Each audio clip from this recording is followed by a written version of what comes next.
Hi guys, welcome to Winsome Cottage Garden. My name is Hannah. I'm so glad that you decided to join me today. As you might be able to see, we are in the cottage garden working today. As you can see from behind me, we are expecting rain in the next hour or two. So I thought I would take this short block of time I have to go attack our plant hoard. I am filming this around September 11th.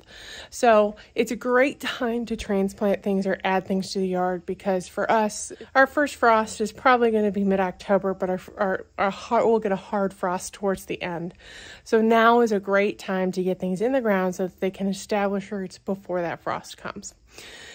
So I thought that I'd go check the hoard of plants that we've gathered or moved from the summer and see how many of them I can get planted today before it starts raining. We actually have two plant hoards here, one up closer to the house and one with larger things down by the boathouse.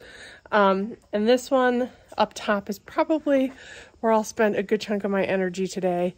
And though I know I'm going to go down and I have a couple things to get in the ground that are larger shrubs that are down by the boathouse. So let me show you what this one up top looks like. It's actually shrunk. You've probably seen this in videos before.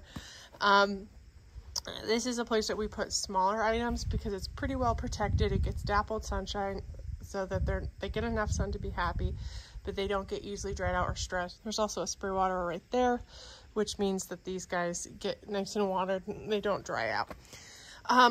But this is actually pretty good for us, especially when you consider some of these things are not that old. And we have some creeping dianthus that I think I know where that's going. We have some really pretty pink balloon flowers. I actually have these in my yard in the city. And we got these on the Lowe's clearance rack probably about 2.5 weeks ago because I saw them and said we need to find a spot for them. We also have some plants that I planted from seedling. There's one here and one here. These are Orangium or sea holly. One is white, one is blue, and unfortunately, I must not have used the UV resistant tag when I was writing this out. I mean, you can I know what they are. What I can't see is this one. I think is the white one, and this one's the blue. But I don't know. I just don't know. So these guys I am going to pop into a bed down there. It's time to get them in the ground. This is, I think I mentioned in a video recently where we were planting my Shriner Iris Hall. We had one rhizome, this one right here, it's Penny Lane, that the bed is not ready for. It's still not ready, so it's going to stay in this pot for a little bit, but this is where it is in case you were curious. And then I picked up this clematis, which is actually, oh, we also have a creeping phlox that had been in our arrangement out front, so that I can just go find a spot for along the wall and stick it in. But this is the first thing we're going to be planting. This is really pretty bold clematis called Pink Champagne. We got this on clearance, so we didn't actually pay $21.99. And it's pretty healthy. So I think this is the first one that we're gonna go get planted. And it's going around the front.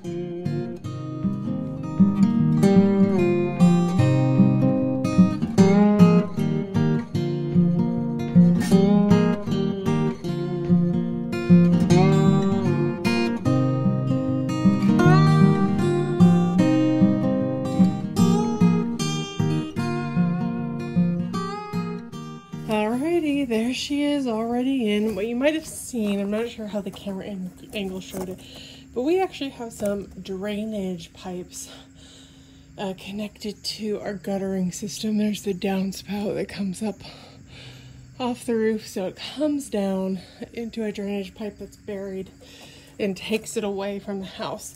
And they're right against this concrete base, so that's why I'm so far out. But I actually tilted it a little and kept the bamboo in so it'll point towards it, and I was able to take one of the existing branches up to this trellising system.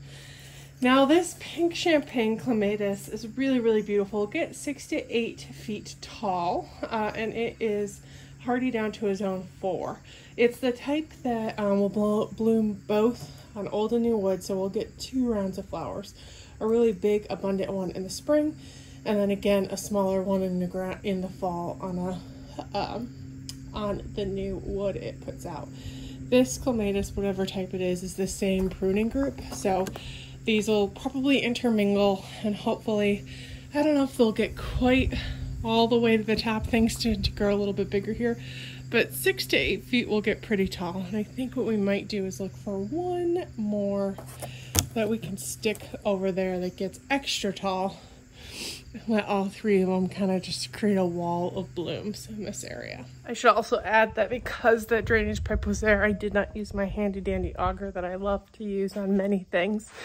Mostly because I didn't want to break anything, so that's why I hand dug that out.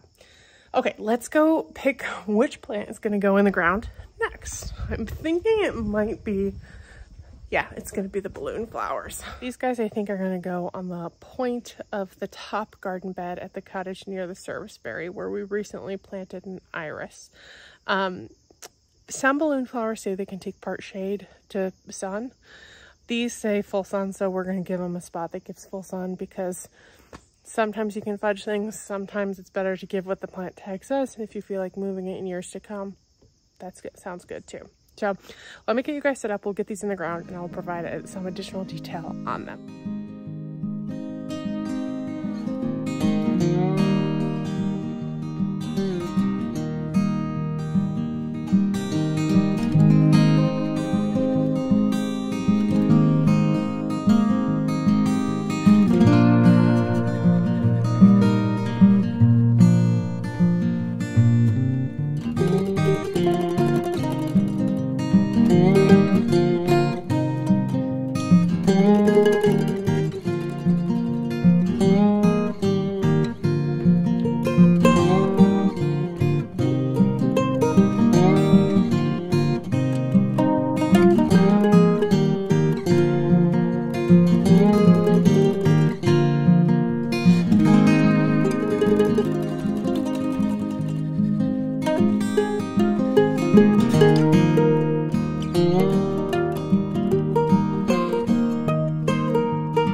Bit of acrobatics to get in, but I thought I'd come and show you how they look from the outside of the bed. Got the 3 balloon flowers planted. There's 1, 2, 3. I actually wanted this one to be over more, but I ran into the fabric for the wall.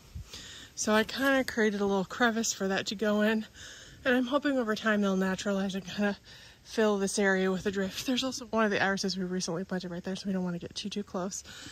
But these balloon flowers are Astra pink balloon flowers. They're a summer blooming perennial that is hardy zones 3 and up. They'll get about 10 to 12 inches high and wide, and they are full sun, so I think this spot they should like it a lot.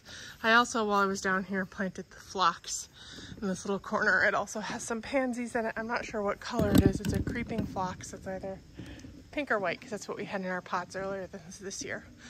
And the pansies will probably die, but even if they survive and kind of populate this area, that's not a big deal either. It's just kind of like a ground covery area that we are developing. It's pretty under the surface berry. So let's go. I think next we'll get the dianthus planted. So that dianthus is a paint the town magenta, like creeping dianthus. We always called them pinks.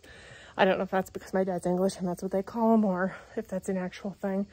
But they're full sun and I'm trying to figure out where it's going to go. I'd love to put it in some of the beds we recently added. However, I don't think we're at the point quite yet to add smaller shrubs in those beds, especially because they don't have their deer fencing up. So I am thinking that it'll probably go in this top bed. And let me kind of show you my thought process when trying to figure out where it's going. A lot of these things, we buy them on clearance. This was the Lowe's clearance special that I think we paid like $1.50 for. And it looked a little rough when we had it. It's been in the can for a couple weeks, but it'll come back really nicely and hopefully create this beautiful ground cover. I think I've shared that I have some in my front yard that are just so beautiful that we've been working to add them here a little bit. And I've got quite a number in this top bed, so I'm not sure exactly where it's going, but I'll show you my thinking process. So this is actually the wisteria bed. I call it wisteria because there's a wisteria right here that we planted earlier this year. But we did actually plant, we've got 1, 2, 3, 4 pinks in this area, or dianthus in this area. Oh look, I forgot that I have another scabiosa. I'll get that planted next. So I think instead of putting it in that bed, it's probably gonna go over here. This bed has some really pretty ajuga, but I'm actually thinking I might plant it right here, because that should actually get some decent sun. It looks pretty crowded right now, but the canopy itself is wide open. So if I plant it there and it spreads itself around, maybe intermingling with this lavender, that might be good. I think that's where it's gonna go. The real question though is, do I put it there or here? I might actually put it here. It'll get a little bit more sun and then we'll see it more. Yeah, it's gonna go right here.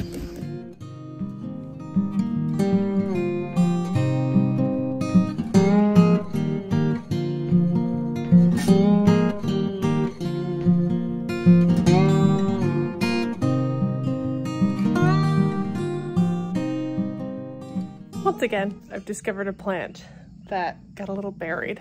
Sometimes I do that when I'm mad at things, but I scooched this over a little bit, and I think if the plant I discovered survives, it'll all be good. So there was actually a small little primrose, which is right here. It had gotten covered by mulch, so I unearthed it. Maybe it'll survive, and I just moved the pinks over a little bit. I think they'll cohabitate well. So as I mentioned earlier, this is Paint the Town Magenta dianthus. It's a pretty low growing, like ground cover-y type. It's not really a ground cover because it doesn't continue spreading, but it does get quite wide. It stays short. It'll get 6 to 8 inches tall, and it'll get about 12 to 14 inches wide. It's hardy in zones 4 through 9, and it blooms early summer, and it will rebloom in the fall if it's happy, and you cut it back. But actually, it's really interesting because the leaf structure is similar. These are a blonde. I think these are like a blondie lavender, and they've got a slight variation. So it's really pretty to see the 2 different colors. And I like the cosmos intermingled with them. We actually usually have a little statue that sits on that, but we didn't get any of our yard art out this year. We'll have to make it a priority next year because I don't think we're going to do it at this point since it's mid-September. Let's get that second scabiosa I discovered planted, and then we're going to go inside and take a break before we move on to larger items.